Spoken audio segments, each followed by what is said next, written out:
Faleminderit juve. Mirë, teksa jemi duke transmetuar, teksa e përshëndesim edhe shqiptarën, se shqiptarët e kemi kudo të kudo gjendur edhe sigurisht për të sjellë sigurisht edhe zërin e qytetarëve apo zërin publik në të gjitha çështjet të cilat jemi duke diskutuar, jemi duke transmetuar një ngjarje të rëndë, një ngjarje e cila ka përfshirë të gjithë rajonin ose më saktë lindjen e mesme. Moment pas momenti jam duke lexuar gjithashtu dhe reagime të shumta, teksa po shihja më saktë që dhe Donald Trump në një deklaratë të fundit, sepse sot ka pasur disa deklarata sa i përket sulmeve të bëra ndaj Iranit, i është drejtuar dhe qytetarëve të Iranit, teksa ai ka thënë që është në dorën tuaj për ta ndryshuar situatën. Është hera e disatë më saktë që presidenti amerikan Donald Trump ka reaguar dhe ju drejtohet në një farë mënyrë të drejtë për drejtë qytetarëve të Iranit, të cilët kanë nisur javë më përpara protestat në shtetin e Iranit duke inkurajuar ata për të vazhduar betejën e tyre kundër shtetit, nëse mund ta quajmë të tillë. Këto kanë qenë protesta masive gjithëpërfshirë, se i konsiderojmë të tilla jo unë, por ata të cilët sigurisht i kanë ndjekur nga afër dhe i kanë transmetuar protestat të cilat kanë marrë pjesë të gjithë qytetare, pra protesta qytetare të cilat me sa duket nuk kanë patur një target group, po i kanë bërë të gjithë bashkë me një kauz të përbashkët kundër situatës apo regjimit apo qeverisë së Iranit. Ndërkohë, moment pas momenti kemi lajme të reja të cilat na vijnë nga situata në fjalë. Forcat e mbrojtjes së Izraelit kanë publikuar një video që tregon një sulm ndaj pozicioni ushtarak iranian gjatë sulmit të përbashkët SBA-Izrael më herët këtë mëngjes. Më duket se është kjo video, po e ndjekim. Kjo është video të cilën jemi duke transmetuar. Shihni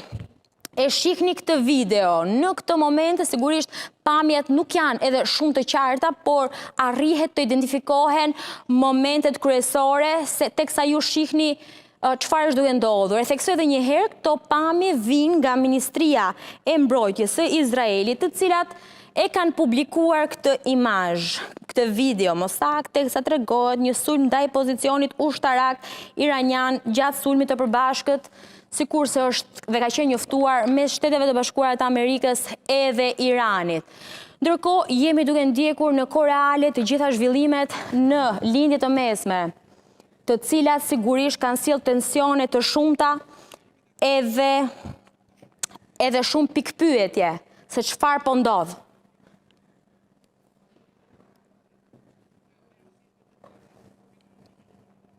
Ndërkohë, teksa jemi duke ndjekur dhe zhvillimet e reja, ka një